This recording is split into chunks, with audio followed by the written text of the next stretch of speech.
Assalamualaikum. This is me, Amjad Omar Ranja. First lecture, MDCAT preparations. MDCAT stands for Medical and Dental College Admission Test.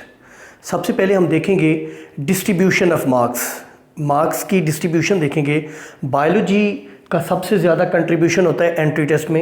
80 MCQs biology में से आते हैं, 60 MCQs chemistry में से, 40 MCQs physics और सिर्फ 20 MCQs English में से। ये टोटल 200 MCQs और 200 MCQs के 200 मार्क्स होते हैं। Each MCQ bear 1 mark. तो ये 200 MCQs का 200 मार्क्स का MDCAT होता है। तो इसमें हम बायोलॉजी शुरू करने जा रहे हैं। बायोलॉजी के टेबल ऑफ कंटेंट्स हम देखेंगे। Biology FSC biology first year and second year biology में कौन कौन सी चीज़ें हैं जो एंट्री टेस्ट में कवर करनी ज़रूरी हैं या कवर करनी हैं। उनमें सबसे पहले है the cell. Chapter number 4 first year biology में the cell, cytology, study of cell, इसको हम एक तो कवर करेंगे। इसमें हम देखेंगे माइक्रोस्कोपी को, माइक्रोस्कोप्स क्या होती हैं, उनकी टाइप्स क्या होती हैं, transmission electron microscope, scanning electron microscope, magnification क्या है, रेजोल्यूशन क्या है। उसके बाद प्लांट सेल और एक एनिमल सेल को देखेंगे। फिर उनके ऑर्गेनेलीज़ को देखेंगे 1 बाय 1, तमाम ऑर्गेनेलीज, सेल मेम्ब्रेन है, उसका फ्लूइड मोज़ेक मॉडल है, देन जो है माइटोकॉन्ड्रिया है, गोल्गी अपरेटस है, एंडोप्लाज्मिक रेटिकुलम है। इसकी आगे फर्दर 2 टाइप्स हैं, न्यूक्लियस है, न्यूक्लियस के आगे मुख्तलिफ कंपोनेंट्स हैं। तो ये पहला जो हमारा कंटेंट है इसको हम इन डिटेल डिस्कस करेंगे। नंबर 2 पे है biological molecules, chapter number 2 first year biology, जिसमें मेनली हम फोकस करेंगे वाटर के ऊपर, इंपॉर्टेंस ऑफ वाटर के ऊपर, कार्बोहाइड्रेट्स, उनकी आगे क्लासिफिकेशन, मोनोसेकेराइड्स, ओलिगोसेकेराइड्स, पॉलीसेकेराइड्स, और उसके अलावा जो लिपिड्स हैं और लिपिड्स की जो इकसाम हैं। उसके बाद जो प्रोटीन्स हैं, प्रोटीन के स्ट्रक्चर्स हैं, स्ट्रक्चर ऑफ एमाइनो एसिड है, प्रोटीन का primary, secondary, tertiary and quaternary structure. और आखिर में हम न्यूक्लिक एसिड्स को देखेंगे, DNA RNA को देखेंगे, इन डिटेल इसको देखेंगे। और लास्ट पे हम प्रोकैरियोटिक और यूकैरियोटिक सेल्स में डिफरेंस, ये दूसरा कंटेंट जो है। थर्ड नंबर पे chromosomes and DNA, basically chapter number 20 second year biology, chromosomes and DNA। इसमें डिटेल्स जो हमारे इस एंट्री टेस्ट के सिलेबस में शामिल है। क्रोमोसोम्स क्या है, DNA क्या है, DNA की केमिकल कंपोजिशन क्या है, वाटसन एंड क्रिक मॉडल क्या है, क्रोमोसोमल थ्योरी ऑफ इनहेरिटेंस क्या है, मिसेल्सन स्टाल एक्सपेरिमेंट क्या है। उसके बाद जो TH मॉर्गन का काम है इस हवाले से वो आ जाएगा। फिर क्रोमोसोम की रेप्लिकेशन, क्रोमोसोम की ट्रांसक्रिप्शन, क्रोमोसोम्स की ट्रांसलेशन, DNA की ट्रांसलेशन, ट्रांसक्रिप्शन, रेप्लिकेशन, ट्रांसलेशन, ये सारे topics in detail. Then cell division, chapter 21 second year biology, cell division, जिसमें बेसिकली हम पढ़ेंगे इंटरफेज क्या है, इंटरफेज के आगे G1 phase, S phase, G2 phase, then mitosis क्या है और मियोसिस क्या है। माइटोसिस के अंदर आगे न्यूक्लियर डिवीजन है और देन साइटोकाइनेसिस है, वगैरह वगैरह। Variety of life, chapter number 5 first year biology, variety of life, जिसमें 5 किंगडम्स को पढ़ा जाएगा। Kingdom Monera, kingdom Protista, then Plantae, Animalia and fungi. और उसके बाद वायरस के ऊपर 1-2 टॉपिक्स हैं। वायरसेस क्या हैं, वायरसेस की टाइप्स क्या हैं, वायरसेस से होने वाली जो डिजीज़ हैं। और फाइनली इसमें हम और भी एड्स वगैरह के ऊपर भी पढ़ेंगे। Bio energetics, chapter number 11 first year biology, bio energetics, जिसमें फोटोसिंथेसिस की डिटेल्स, जिसमें रेस्पिरेशन की डिटेल्स, वो सारी हैं, वो देखी जाएंगी। उसके बाद gas exchange, chapter number 13 first year biology, gas exchange और गैशियस एक्सचेंज, जिसमें इनहेलेशन, इंस्पायरेशन, एक्सहेलेशन, एक्सपायरेशन। फिर ह्यूमन जो रेस्पिरेटरी सिस्टम है, इसको इन डिटेल, और फिर इसकी कुछ डिजीज़ हैं वो देखी जाएंगी, एक्सचेंज कैसे होता है, वगैरह वगैरह। Transport in plants, transport in humans and immunity, ये तीनों content chapter number 14 first year biology, जिसका टाइटल है ट्रांसपोर्ट। तो बेसिकली ट्रांसपोर्ट इन प्लांट्स में हम प्लांट्स के हवाले से देखेंगे कौन कौन से टिश्यूज़ हैं जो ट्रांसपोर्ट से रिलेटेड हैं प्लांट्स में। जो क्वेरियन टेंशन थ्योरी है, यानी एसेंट ऑफ सैप के हवाले से, फिर ट्रांसलोकेशन ऑफ फूड के हवाले से, एट्सेट्रा। ट्रांसपोर्ट इन ह्यूमंस में ट्रांसपोर्ट सिस्टम में हार्ट का स्ट्रक्चर, हार्ट का function, blood circulatory system, arterial system, venous system, capillaries, lymphatic system, and finally the immunity, types of immunity, passive immunity, active immunity, details of immunity, etcetera. Then homeostasis chapter number 15 second year biology, first chapter second year biology का homeostasis. Homeostasis में basically 3 topics cover किए जाएंगे anti test के लिए। एक है homeostasis का introduction, फिर ह्यूमन यूरिनरी सिस्टम, और फाइनली जो मैमल्स हैं उनके अंदर थर्मो रेगुलेशन कैसे होती है, थर्मो रेगुलेशन इन मैमल्स, तो ये इस कंटेंट के अंदर कवर किए जाएंगे। Muscles and movement chapter number 16 second year biology, muscles and movement, basically support and movement, उसमें मसल्स वाला जो पोर्शन है वो इंक्लूडेड है हमारे एंटी टेस्ट कंटेंट में, जिसमें मसल्स का स्ट्रक्चर, उसका जो अल्ट्रा स्ट्रक्चर, फिर मसल्स की movement, sliding filament model, then muscular diseases etcetera. Communication chapter number 17 second year biology, coordination and control, जिसमें बेसिकली 2 तरह की कम्युनिकेशन शामिल हैं, एक नर्वस कोऑर्डिनेशन और communication and second one the chemical coordination. दोनों को इन डिटेल इस कंटेंट में शामिल किया गया है। Communication means coordination, nervous coordination and then chemical coordination. Nervous coordination में ब्रेन है, स्पाइनल कार्ड है, जो स्पाइनल नर्व्स हैं, क्रेनियल नर्व्स हैं, और फाइनली उनकी फंक्शनिंग, और फिर केमिकल कोऑर्डिनेशन में डिफरेंट एंडोक्राइन ग्लैंड्स हैं, उनके हार्मोन्स हैं वगैरह वगैरह, ये सब चीज़ें डिस्कस की जाएंगी। रिप्रोडक्शन, ह्यूमन के हवाले से रिप्रोडक्शन डिस्कस की जाएगी, जिसमें human male reproductive system, female reproductive system, specially the reproductive cycle of the female which is also called menstrual cycle, उसको डिस्कस किया जाएगा। और फिर कुछ जो एसटीडीज है, सेक्सुअली ट्रांसमिटेड डिजीज़, उनको। Genetics chapter number 22, very important chapter 22, genetics, study of genes, study of inheritance. Genetics में मेंडेलियन जेनेटिक्स को देखा जाएगा सबसे पहले, Mendel laws, law of segregation, law of independent assortment, then epistasis और pleiotropy है। उसके बाद मॉर्गन के जो कवानीन है या मॉर्गन की जो जेनेटिक्स है उसको देखा जाएगा। फिर सेक्स डिटर्मिनेशन आ जाएगा, ये सारी चीज़ें, यानी chapter 22 almost complete. Biotechnology chapter number 23 second year biology, biotechnology. Biotechnology में रिकम्बिनेंट डीएनए टेक्नोलॉजी को देखा जाएगा, transgenic plants, transgenic animals, transgenic जो बैक्टीरिया हैं उनको देखा जाएगा। डीएनए टेस्ट, डीएनए फिंगरप्रिंटिंग के नाम से जो टॉपिक है उसको देखा जाएगा। और फाइनली हमारा जो लास्ट कंटेंट है बायोलॉजी एंटी टेस्ट, वो है एवोल्यूशन। 2 मेन चीज़ें जो हैं वो एवोल्यूशन के हवाले से एंटी टेस्ट में शामिल हैं। एक है theory of natural selection, Darwinian theory, और दूसरा है Hardy Weinberg law which is the law about evolution. तो ये थे हमारे table of contents of biology for MD CAT, right. ये सारे के सारे टेबल ऑफ कंटेंट हम कवर करेंगे। मुमकिन है कि एक टेबल ऑफ कंटेंट के ऊपर 3 लेक्चर्स आ जाएं, 4 लेक्चर्स आ जाएं, 2 आ जाएं, इस तरीके से। तो फर्स्ट ऑफ ऑल हम जो टॉपिक या एक कंटेंट करने जा रहे हैं वो कंटेंट नंबर 11, इसके ऊपर मैंने प्लान किया कि मैं 2 लेक्चर रिकॉर्ड करूं। पहला लेक्चर जो है वो इसी में रिकॉर्ड हो रहा है और दूसरा नेक्स्ट होम्योस्टेसिस। मैंने बताया कि homeostasis chapter number 15 second year biology, the first chapter, 3 topics are included into the MDCAT from this chapter.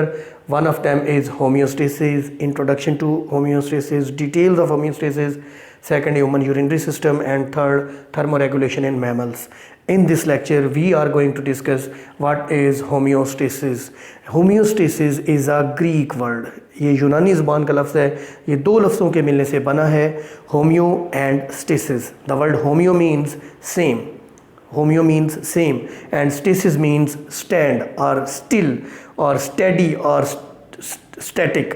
वो चीज़ जो स्टैटिक है, जो रुकी हुई है, जो मूव नहीं कर रही है, तो होम्योस्टेसिस का ये मतलब है।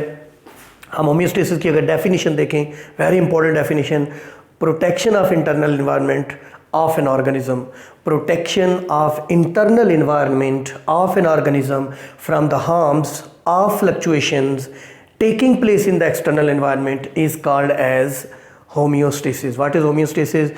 Internal environment should be at constant conditions, no temperature should be changed, no blood composition should be changed, so these changes should be kept narrow if these means tolerable range, but environmental fluctuations are wide range, so body has control systems to minimize or reduce these changes or to bring them into tolerable range. So what is homeostasis? Homeostasis is the protection of internal environment of the body of an organism from the harms of fluctuations. वो जो fluctuations हो रही external environment में उनकी harm से is called as homeostasis. Homeostasis term एक American scientist Walter cannon ने first of all coin की थी, दी थी ये टर्म। ये भी एक एमसीक्यू पूछा जा सकता है। हम देखेंगे कि होम्योस्टेसिस में 3 तरह से होम्योस्टेसिस या 3 एग्जांपल्स दी जा सकती हैं होम्योस्टेसिस की। First one is osmoregulation. The word osmo means to push, regulation means maintenance of solutes in the body of organisms, and gain and loss of water is called as osmoregulation. Very important point. Water is not maintained but solutes are maintained because water moves towards high solute concentration by osmosis. If inside the cell solute concentration is maintained, water concentration will be maintained by itself. So need is to define the term in an appropriate way, and that is to maintain, to regulate the solutes concentration inside the cell, and gain and loss of water is called osmoregulation. Second thing, the second example of homeostasis is excretion. The word excretion means removal or elimination. Remove करना, निकालना। तो excretion क्या होता है?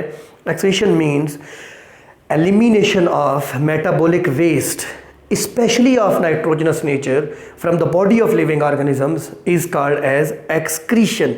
Metabolic waste बहुत सारे waste हैं जिसमें ख़ास तौर पे शामिल है nitrogenous waste, ammonia, urea, uric acid, इसको एक्सक्रीशन कहते हैं। और third example is thermoregulation. Therm means heat और temperature, regulation means maintenance of internal temperature of the body into a tolerable range is called as thermoregulation. अब देखिए adaptations क्या होती हैं ऑर्गेनिजम्स के अंदर, एनिमल्स के अंदर, ह्यूमंस के अंदर एडेप्टेशंस आती हैं इंटरनल स्टेडी जो स्टेट है उसको मेंटेन करने के लिए। एनवायरमेंटल फ्लक्चुएशंस वाइड रेंज है, कंटिन्यूसली आ रही हैं, तो इंटरनल कंडीशंस को मेंटेन रखने के लिए बहुत सारी एडेप्टेशंस, स्ट्रक्चरल और functional adaptations means changes to meet requirements in organisms body, in animals body. Changes, structural, functional or behavioral changes takes place to maintain the homeostasis. These are called as adaptations, right? Then importance of homeostasis. Why homeostasis is important? 2 main points can be quoted over here. Number 1, it keeps the internal conditions of the body in a narrow range which is tolerable for the body, which is easy to cope with, which is wonderful for the enzymes of the body to perform their functions at their optimum speed, at their best speed. And the second importance is the homeostasis contribute in evolution. How? बड़ा important point देखिए, we need to keep our internal conditions at constant, but environmental fluctuations are over there.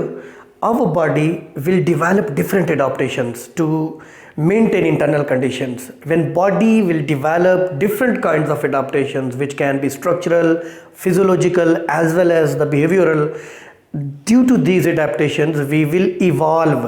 Evolution will occur, evolve होगा, इर्तका होगा, हम change हो जाएंगे। जैसे गर्म इलाकों में रहने वाले लोग और तरह के हैं, सर्द इलाकों में रहने वाले लोग और तरह के हैं, क्योंकि तमाम इंसानों में internal body temperature 37 degree centigrade है। उसको मेंटेन करने के लिए गर्म इलाकों में और तरह की अडेप्टेशंस आ रही हैं, स्किन जो है वो डार्क हो रही है, सर्द इलाकों में और तरह की अडेप्टेशंस आ रही हैं। तो this is how the homeostasis और the need for homeostasis push towards the evolution. What are the most susceptible components of internal environment in our body? What are most susceptible means वो कौन से components हैं जो सबसे ज़्यादा external fluctuation से harm हो सकते हैं, जिनको चेंज किया जा सकता है, जो मीन्स के ऑन द रिस्क और on the blink of change हैं, या उनको वो 3 है। Number 1 water concentration, water conservation in the body should be maintained. For example बाहर टेम्परेचर हाई है तो वाटर इवेपोरेट हो रहा है, वाटर डेफिशिएंसी, डिहाइड्रेशन हो सकती है, और अगर वाटर बॉडी के अंदर फ्लडिंग हो जाए तो ये भी अब नॉर्मल। तो it is very important to maintain the water level in the body because water is important component of our blood as well as the cytosol. Second thing solutes, जैसा कि मैंने बताया कि water is not maintained, solutes are maintained. When the solute concentration is maintained in the body, water concentration और water amount will be maintained by itself automatically. No need to maintain the water. Need is to maintain the solutes concentration. Solutes means salts like glucose in the blood, the urea in the blood. These are the solutes, the salts which are needed to be maintained in a in a tolerable range. Third thing is temperature, thermoregulation. Temperature is the third component in our body which is most susceptible. Temperature should be maintained 37 degrees centigrade. Why this 37 degrees centigrade? Because the enzymes in our body work their maximum at this temperature. If temperature is above or below than this 37 degrees centigrade, their activity reduces, or if it goes very away from the optimum level, their activity can totally be reduced or inhibited. So how these changes are controlled, how these changes are kept at a constant level? There are control systems in our body. There are two types of control systems, one biological control system, other physical control system. Physical control system is air conditioner in the room. There are three components of physical control system as well as three components of the biological control system. Physical control system में एक sensor होता है जिससे thermometer AC में, एक control centre होता है जो एनवायरमेंटल चेंज को या एनवायरमेंटल कंडीशन को डिटेक्ट करके कंट्रोल सेंटर को भेजता है. तो एसी में थर्मामीटर सेंसर है और एक स्विच या एक इंस्ट्रूमेंट है जिसको कंट्रोल सेंटर कहते हैं. वो डिटेक्ट करेगा कि एनवायरमेंटल टेम्परेचर क्या है और सेट पॉइंट क्या है. सेट पॉइंट हम जो भी एसी के ऊपर टेम्परेचर सेट करते हैं 20, 26 व्हाटएवर, और फिर वो इफेक्टर्स को एक्टिवेट करेगा, इफेक्टर्स को ऑन या ऑफ करेगा. इफेक्टर्स या हीटिंग मैकेनिज्म है या कूलिंग मैकेनिज्म है, इनको इफेक्टर्स कहते हैं. सेम बायोलॉजिकल कंट्रोल सिस्टम में भी सेम तीन कंपोनेंट्स है. हमारी स्किन के अंदर हीट रिसेप्टर्स हैं, कोल्ड रिसेप्टर्स हैं. These are the sensors, these are the receptors which detect the change in temperature in the environment. ये मैसेज भेजते हैं हाइपोथैलेमस को. Hypothalamus is a part of brain, major coordination centre. Hypothalamus detect the change and in the hypothalamus set point is 37 degree centigrade, जिसको अगर हम degree Fahrenheit में देखें तो ये 98.6 डिग्री फ़ारेनहाइट. डिग्री सेंटीग्रेड में 37 डिग्री सेंटीग्रेड. इसी टेम्परेचर को अगर हम फ़ारेनहाइट स्केल में कन्वर्ट करें तो it will become 98.6 degree Fahrenheit. Right, याद रहे केल्विन, फ़ारेनहाइट और सेल्सियस ये तीनों साइंटिस्ट के नाम हैं, उनके ऊपर रखेंगे. तो बायोलॉजिकल कंट्रोल सिस्टम में हाइपोथैलेमस कंट्रोल सेंटर है. इफेक्टर्स की तरफ ये भेजेगा. इफेक्टर्स या तो कूलिंग ऑन करेंगे या हीटिंग ऑन करेंगे. इफेक्टर्स एनिमल्स में दो होते हैं सिर्फ, आपने याद रखने. इफेक्टर्स दो होते हैं, या मसल्स होते हैं जो कि रिस्पॉन्स का इजहार करते हैं बाय कंट्रैक्टिंग रिलैक्सिंग, और ग्लैंड्स होते हैं इफेक्टर्स जहाँ पे रिस्पॉन्स का इजहार होता है by secretion, they produce secretion. So glands. तो बायोलॉजिकल कंट्रोल सिस्टम में भी तीन कंपोनेंट हो गए. उसके बाद ये कंट्रोल सिस्टम किस मैकेनिज्म या किस उसूल पे काम करता है, उस उसूल का नाम है feedback mechanism. What is feedback mechanism? A mechanism in which an action or a process is controlled by its own products. A process or a mechanism, if it is controlled, if a mechanism, if a process is controlled by its own product, the mechanism or the process is said to be feedback mechanism. Feedback mechanisms are of two types. Number one, negative feedback. Number two, positive feedback. Human body में 99% negative feedback पे body चलती है. Negative feedback क्या होता है? If inverse effector's response is to detected change, it is called negative feedback. If effector's response is opposite to detected change, this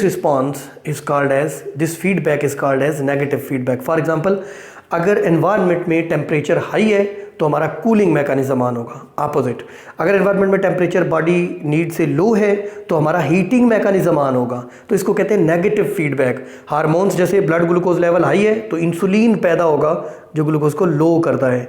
glucose level low है तो glucagon पैदा होगा जो ग्लूकोज लेवल को हाई करता है. This is negative feedback. तो हमारी बॉडी में मैक्सिमम जो फंक्शन है वो negative. What is positive feedback? If effectors response enhance by due to detected change, it is called positive feedback. Positive feedback की एग्जांपल हम दे सकते हैं. जब डिलीवरी होती है, जब बेबी की बर्थ होनी होती है तो ऑक्सीटोसिन हार्मोन रिलीज होता है जो लेबर पेन्स पैदा करवाता है. जब लेबर पेन शुरू होती है, लेबर पेन इंड्यूस करती है कि मज़ीद ऑक्सीटोसिन पैदा किया जाए, और मज़ीद ऑक्सीटोसिन फिर मिल्क इंजेक्शन भी करवाता है और डिलीवरी भी करवाता है, सारा प्रोसेस जो है. तो this is an example of positive feedback. ये तो हो गया होम्योस्टेसिस का एक जनरल इंट्रोडक्शन जिसमें हमने बहुत सारी चीज़ें देख ली. अब दूसरा जो टेबल ऑफ कंटेंट होम्योस्टेसिस में वो है human urinary system. Human urinary system consists of 2 kidneys, 2 ureters, 1 urinary bladder and a urethra, right. ये इसके मेन पार्ट्स हैं। 2 गुर्दे हैं, 2 यूरिटर्स हैं, 1 यूरिनरी ब्लैडर या मसाना है और 1 यूरिथ्रा है। हम देखेंगे किडनीज़ की शेप कैसे होती है। बीन शेप्ड होते हैं किडनीज़, बीन शेप्ड होते हैं, लोबिये के बीज की शक्ल के होते हैं। किडनीज़ की लोकेशन क्या है हमारी बॉडी में? Kidneys are present in pelvic region, ये नीचे वाला जो रीजन है pelvic region, on the dorsal attached with the dorsal body wall. Dorsal body wall means हमारी बॉडी की डॉर्सल साइड वो होती है जिधर वर्टिब्रल कॉलम या बैकबोन होती है। ये अगली साइड वेंट्रल साइड है, बैक साइड डॉर्सल साइड है। बॉडी वॉल जो कि बॉडी की एक्सटर्नल वॉल है, तो डॉर्सल बॉडी वॉल के साथ यानी बैक साइड पे ये फ्लैंक रीजन, जिसको पंजाबी में वक्कियाँ कहते हैं, फ्लैंक रीजन यहाँ बैक साइड पर होते हैं। वर्टिब्रल कॉलम और बैकबोन के राइट और लेफ्ट होते हैं, राइट और लेफ्ट। जो राइट किडनी है वो ज़रा सा नीचे होता है लेफ़्ट की निस्बत, क्योंकि राइट साइड पे लार्ज लोब ऑफ लिवर होता है, वो थोड़ा सा उसको नीचे पुश कर देता है। जो किडनीज़ हैं वो दोनों एक ही साइज़ के होते हैं, बाज़ औक़ात एक लार्जर एक स्मॉलर हो सकता है, तो ये बिग अगर डिफरेंस ना हो तो ये एक नॉर्मल बात है, कोई बात। क्या दोनों किडनीज काम कर रहे थे? Yes, every time in a normal human being if both kidneys are okay, both kidneys are performing functions, right.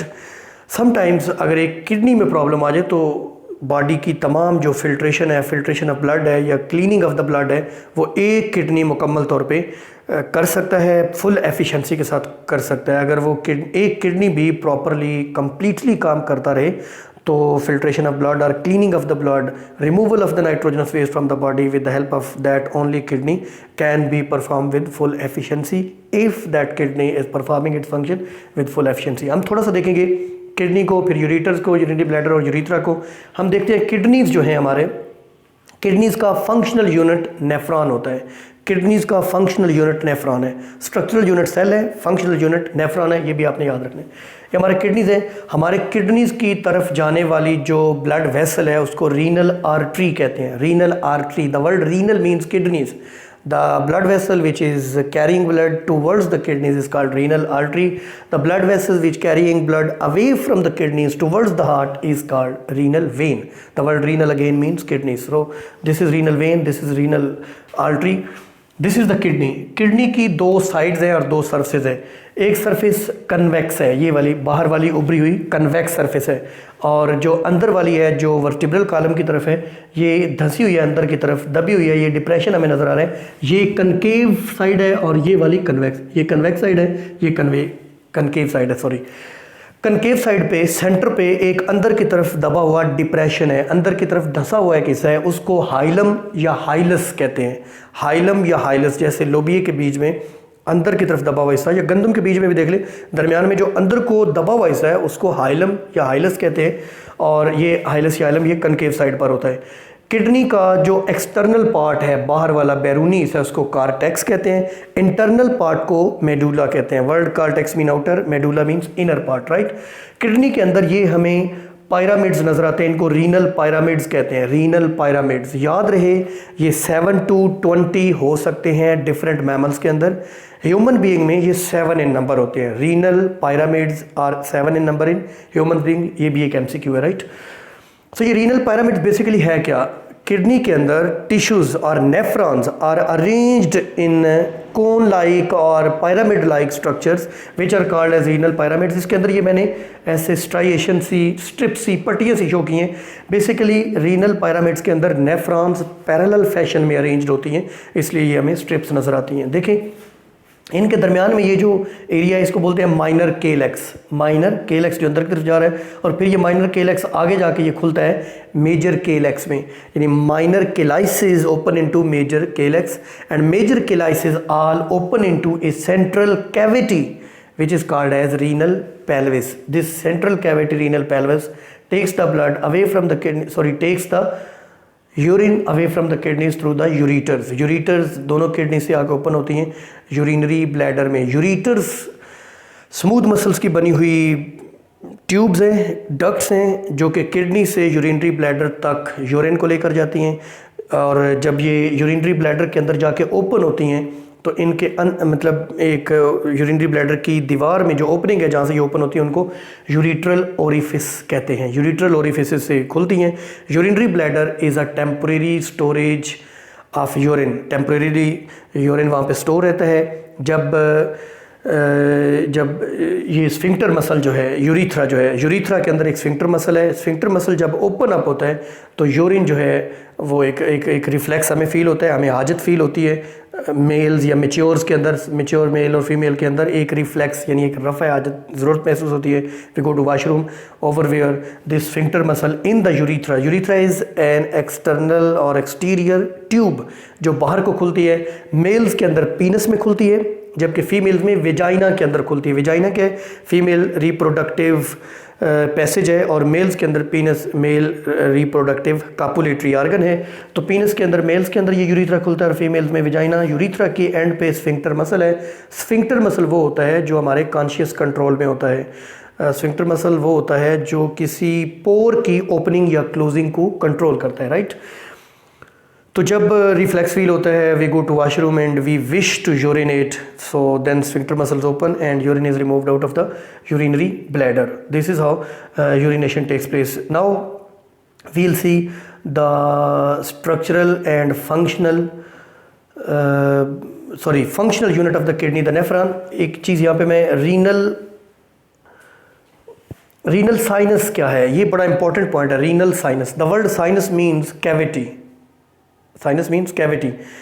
ये जो किडनी के अंदर कैविटी है जहाँ पर क्या क्या है, ब्लड वेसल्स हैं. ये जैसे रीनल आर्ट्रियोल है, ये रीनल वेन्यूल है, ये अंदर दाखिल होके जहाँ पे ब्लड वेसल्स हैं, जहाँ पर रीनल पेल्विस है, जहाँ पे माइनर केलेक्स मेजर केलेक्स है, जहाँ पे यूरिन है मीन्स वेस्ट प्रोडक्ट बन रहा है, ये सारी जो कैविटी है इसको रीनल साइनस कहते हैं. अब हम देखेंगे functional unit of the kidney. Functional unit of the kidney is the nephron. Nephron is the functional unit of the kidney. Nephron के सबसे पहले हम देखेंगे नेफ्रॉन का स्ट्रक्चर. नेफ्रॉन के दो मेजर पार्ट्स हैं, एक रीनल कार्पसल और दूसरा रीनल ट्यूब्यूल. रीनल कार्पसल क्या है? रीनल कार्पसल में ये दो पार्ट्स हैं, एक ये बाहर वाला, ये कप लाइक जो एरिया है, ये कप लाइक जो एरिया है इसको बोमैन कैप्सूल कहते हैं. Bowman is the name of the scientist who discovered it. The word capsule mean cup like, right.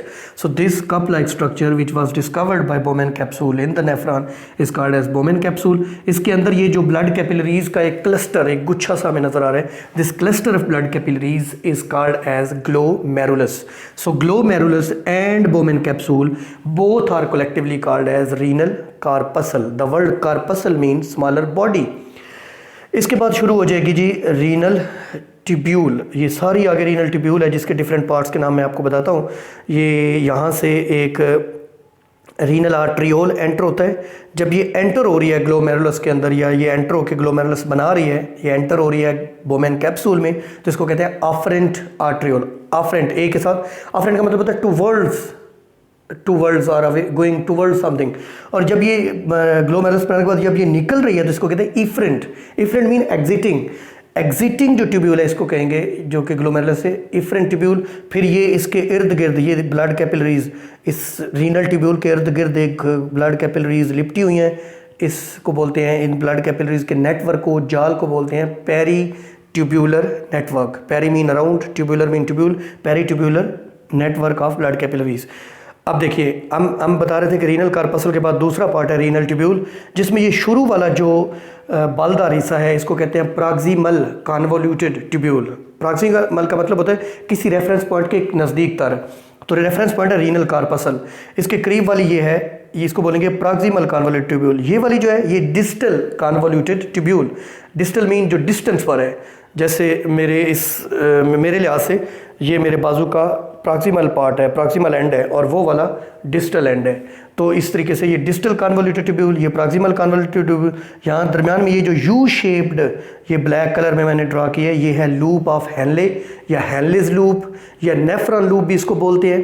Loop of Henley के एक नीचे को जा रहा है, क्योंकि बेसिकली इसके अंदर जो बोमेन फिल्ट्रेट या ग्लोमेरुलर फिल्ट्रेट है वो इधर नीचे को जा रहा है, तो इसको बोलते हैं डिसेंडिंग लिम्ब, और इसको बोलते हैं ascending limb of loop of Henley.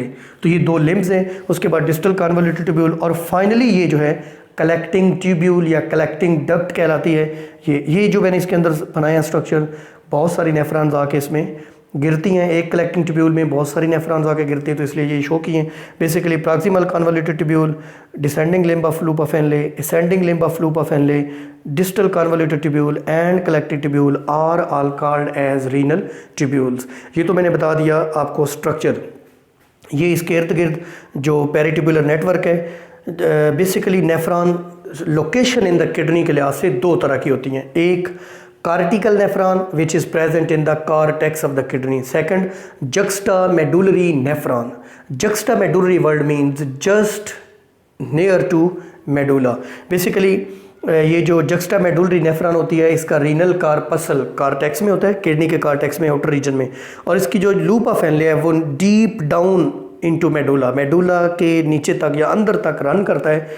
Basically जो juxtamedullary नेफ्रॉन है ये कंसनट्रेटेड यूरिन पैदा करने के लिए होती है, क्योंकि इसके गिर्द एक्स्ट्रा ब्लड कैपिलरीज है, ये नीचे को जो आ रही हैं, इन एक्स्ट्रा ब्लड कैपिलरीज को वेजा रेक्टा रीनस कहते हैं, या वेजा रेक्टा भी simply. Vasa mean vessel, recta straight, renes kidney. आमतौर पर जो ब्लड कैपिलरीज है ना, जहाँ के भी हमारे लंग्स में हों, हमारे किडनीज में हों, ये क्लस्टर बनाती हैं, ये किसी भी सेल के इर्द गिर्द लिपटती हैं। लेकिन ये वाली जो है ये देखिए स्ट्रेट है, तो इसका एक अलग नाम देखिए, vasa recta. Vasa recta straight vessel, recta mean straight, तो ये वेजा रेक्टा। मैं बता रहा हूँ कि juxtamedullary नेफ्रॉन में लंबा सा लूप ऑफ हेनले होता है और उसके इर्द गिर्द ये वेजा रेक्टा रीनस होती है, जिसकी वजह से रीअब्जॉर्प्शन ऑफ वाटर मैक्सिमम हो जाती है, जिससे कंसंट्रेटेड यूरिन पैदा होता है। यूरिन जो पैदा होता है वो बहुत ज़्यादा कंसंट्रेटेड होता है। अब हम देखते हैं function of the nephron.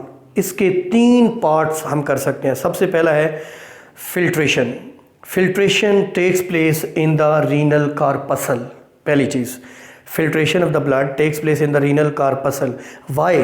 2 reasons. First reason, the blood coming into the glomerulus have some blood pressure, so for filtration pressure is needed. That filtration pressure is acquired from the blood coming over there, or the blood pressure का जो pressure है वो filtration pressure. Second thing, glomerulus की जो surface है या जो blood capillaries है, इनकी जो epithelium है, जो membrane है, that is porous, too much porous, that contains too much pores. उन pores के अंदर से ये बहुत सारा जो है filtration वो यहाँ पे होती है। तो filtration takes place because of 2 reasons. Second, जो रीनल ट्यूब्यूल है इसका फंक्शन है reabsorption of water and useful substances. तो सेकंड फंक्शन या second step of the function of nephron is reabsorption. Reabsorption of what? Reabsorption of salts and water. बड़ा important point है, बहुत सारे एमसीक्यूज बनते हैं। 100% ग्लूकोज रीएब्जॉर्ब हो जाएगी पीसीटी से, प्रॉक्सिमल कन्वोल्यूटेड ट्यूब्यूल से। 100% एमाइनो एसिड्स रीएब्जॉर्ब हो जाएंगे पीसीटी से। 65% पोटेशियम आयंस रीअब्जॉर्ब हो जाएंगे पीसीटी से। 65% क्लोराइड आयंस रीअब्जॉर्ब हो जाएंगे पीसीटी से। 67% सोडियम आयंस रीअब्जॉर्ब हो जाएंगे पीसीटी से। ये हो गई रीअब्जॉर्प्शन फ्रॉम पीसीटी। जो descending limb of loop of Henley है, यहाँ से रीअब्जॉर्प्शन ऑफ वाटर होती है। बहुत इंपॉर्टेंट रीज़न, यहाँ से रीअब्जॉर्प्शन ऑफ वाटर क्यों होती है, एक चीज़ नोट कर लें कि यहाँ पे मैंने कहा 67% सोडियम आयंस या 65% पोटेशियम आयन। जब पोटेशियम आयन और सोडियम आयन रीअब्जॉर्ब हो रहे हैं तो उनमें उनके पीछे पीछे वाटर भी रीअब्जॉर्ब हो रहा है, वाटर खुद ब खुद आ रहा है। क्यों? क्योंकि जब सोडियम या पोटेशियम या क्लोराइड आयन जिधर को जाएंगे, water will follow them, because water goes from low water potential towards high water potential towards low water potential, या जिधर सोल्यूट ज़्यादा उधर, तो वो भी रीअब्जॉर्ब। लेकिन ये जो डिसेंडिंग लोब ऑफ हेनले है, इसकी वाल के अंदर स्पेशल प्रोटीन्स हैं जिनको एक्वापोरिन्स कहते हैं। Aquaporins, right? क्या मौजूद है?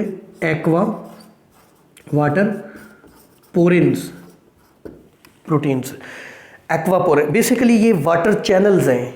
ये जो सेल मेम्ब्रेन होती है ना, इसमें 2 तरह के चैनल्स होते हैं, एक जिनको चैनल्स या गेट्स कहते हैं और दूसरे जिनको पंप कहते हैं। पंप से एक्टिव ट्रांसपोर्ट होती है, चैनल्स या गेट्स से पैसिव ट्रांसपोर्ट होती है, जिसको फैसिलिटेटेड डिफ्यूजन कहा जाता है। डिफ्यूजन ही है, from high to low potential, खुद ब खुद होता है, कोई एनर्जी की जरूरत नहीं होती। पैसिव ट्रांसपोर्ट या फैसिलिटेटेड डिफ्यूजन। तो aquaporins are water channels basically in the descending in the epithelium और the membrane of the descending limb of loop Henle from where the water reabsorb. ये जो डिसेंडिंग लिम्ब है ये thin होता है, ज़रा बारीक होता है, इसको थिन लूप ऑफ हेनले भी कहते हैं, थिन लिम्ब भी कहते हैं।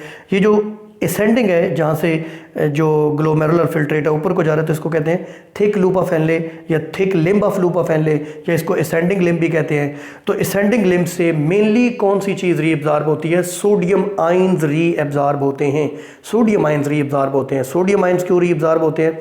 क्योंकि एक हार्मोन, हम थोड़ा सा आगे चल के देखेंगे, एक हार्मोन एल्डोस्टीरॉन, एक हार्मोन है एल्डोस्टीरॉन, जो कि एल्डोस्टीरॉन जो कि कॉर्टेक्स से रिलीज़ होता है, जो कि बेसिकली एल्डोस्टीरॉन है। Aldosterone ascending limb of loop of Henle से सोडियम आयंस को रीअब्जॉर्ब करता है। यहाँ पे एक मैकेनिज्म बेसिकली बड़ा इंपॉर्टेंट है, counter current multiplier. Counter current का मतलब होता है opposite flow, counter opposite current flow multiplier which enhances the reabsorption. जैसा कि मैंने कहा, यहाँ से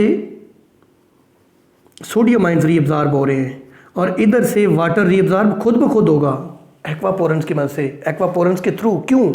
जब इधर से सोडियम रीअब्जॉर्ब हो रहा है, इधर जा रहा है ऊपर को तो सोडियम रीअब्जॉर्ब हो रहा है, इधर फिल्ट्रेट नीचे को तो वाटर रीअब्जॉर्ब हो रहा है। जो जो सोडियम आयन बढ़ते जाएंगे, सोडियम आयंस को स्टिमुलेट कौन कर रहा है?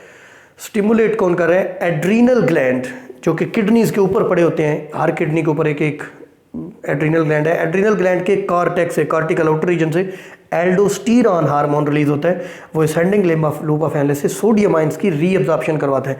जब सोडियम आयन रीअब्जॉर्ब हो रहे हैं तो उसकी वजह से सोडियम के इंटरस्टिशियल फ्लूइड, यानी किडनीज है ना, तो ये एक तो इसके अंदर ट्यूब्यूल्स हैं जिनको हम नेफ्रॉन्स कहते हैं। ट्यूब्यूल्स के बाहर जो किडनीज की इंटरनल स्पेस है उसको बोलते हैं इंटरस्टिशियल फ्लूइड और इंटरस्टिशियल स्पेस। इंटरस्टिशियल स्पेस में इंटरस्टिशियल फ्लूइड पड़ा हुआ है, राइट। तो इंटरस्टिशियल फ्लूइड में जब सोडियम आयंस आएंगे तो वाटर जो है वो डिसेंडिंग लिम्ब से वाटर भी रिमूव हो रहे हैं। इसको कहते हैं counter current multiplier. The filtrate is flowing towards down in the descending limb, filtrate is moving upward in the ascending limb of loop of Henle. This is counter current, and because of this counter current, reabsorption of sodium and water takes place at its maximum. अब हम चलते हैं distal convoluted tubule. अगर कोई चीज़ reabsorb करने वाली रह गई है तो वो डिस्टल कॉन्वोल्यूटेड ट्यूब्यूल से हो जाएगी, क्योंकि वहाँ भी ब्लड कैपिलरीज हैं, वाटर वगैरह एटसेट्रा। और फाइनल जो पार्ट है उसको कहते हैं कलेक्टिंग ट्यूब्यूल और कलेक्टिंग डक्ट। कलेक्टिंग डक्ट से भी रीअब्जॉर्प्शन होती है ख़ास हालात में, जब पानी की बेतहाशा कमी हो तो हमारे पोस्टीरियर पिट्यूटरी, हमारा जो पिट्यूटरी ग्लैंड है उसका पोस्टीरियर लोब है, वहाँ से एक हार्मोन पैदा होता है। उस हार्मोन का नाम है ADH, एंटी डायूरेटिक हार्मोन, जिसको वैसोप्रेसन भी कहते हैं। एक बहुत बड़ी कन्फ्यूजन मैं यहाँ पे सॉल्व करूँगा, बहुत इंपॉर्टेंट MCQ भी। वाटर की रीएब्जॉर्प्शन कभी भी एक्टिव नहीं होती, ये हमेशा पैसिव होती है, फैसिलिटेटेड डिफ्यूजन से होती है। एक्टिव रीएब्जॉर्प्शन हमेशा साल्ट्स की होती है, क्योंकि वाटर की रीएब्जॉर्प्शन को ऑस्मोसिस से होगी। Osmosis is a diffusion of water molecule from across the selectively permeable membrane from high water potential, from high to low water potential, right? So this is called as osmosis. This is a passive mechanism. Water की reabsorption कभी भी passive नहीं होती। हमारी book में लिखा हुआ है कि जब ADH पैदा होता है या वैसोप्रेसन पैदा होता है तो ये कलेक्टिंग डक्ट से during extreme dehydration, during extreme water deficiency, ADH is produced which actively reabsorb water from the collecting duct। अब बुक में ऐसा क्यों लिखा गया है? अगर एक्टिव ट्रांसपोर्ट पानी की कभी भी नहीं होती तो ऐसा क्यों लिखा गया है, ये क्लैरिफाई कर ले। बेसिकली जब extreme dehydration, extreme deficiency of water है तो ADH पैदा होगा, और ADH एक प्रोटीन की ट्रांसक्रिप्शन को DNA से RNA से प्रोटीन, उसकी ट्रांसक्रिप्शन को क्या करेगा? मोटिवेट करेगा, स्टिमुलेट करेगा। वो एक एक्वापोरिन स्पेशल किस्म की बनेगी और वो आके कलेक्टिंग ट्यूब्यूल के अंदर इंसर्ट होगी और वो वाटर की रीअब्जॉर्प्शन को इन्हांस कर देगी। अब चूंकि यहाँ पे वो स्पेशल एक्वापोरिन्स स्टिमुलेट हुई हैं बिकॉज ऑफ ADH, तो इसको हम कह रहे हैं, इसको हम क्या बोल रहे हैं? इसको हम कह रहे हैं active transport of the water. This is not actually active transport. Water moves through the mechanism of osmosis or the passive movement, but why the book writes it as active transport? Because transcription of the proteins is promoted by the ADH or vasopressin, right? So this was the first lecture of MDCAT or entry test preparation। हमारा जो ये table of content है homeostasis, इसमें हमने 2 points discuss कर लिए, homeostasis और human urinary system. Thermoregulation in mammals हम नेक्स्ट लेक्चर में लेकर आएंगे। This is all about this lecture. Stay connected to us, Subscribe our channel so that you can learn the entry test completely biology as well as chemistry. Thank you very much.